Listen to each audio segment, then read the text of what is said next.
Sikio la mtaa halilali, linasikia kilio cha mbali. Ukificha ukweli gizani, kesho utaumbuka hadharani. Sikio, sikio, dhambi haisafiri peke yake. Sikio, sikio, mwisho wake ni aibu na mateke.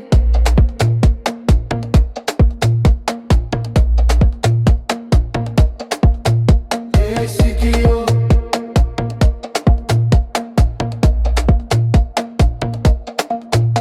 chuki yao ilikuwa kama moto wa makaa, lakini usiku uliwafanya wakae karibu paa. Maneno yanakuchukia yalikuwa pazia, ndani mioyo yao ilikuwa na tamaa.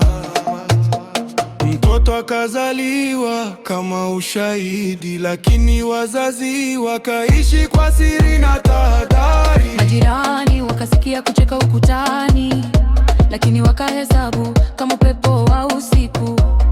Kioo cha dirisha kikajua ukweli wote, lakini ukimya wake ulikuwa mzito kuliko laana. Nguo ndogo zikakauka nyuma ya nyumba, majina yakabadilishwa, sura zilibaki zile zile. Sikio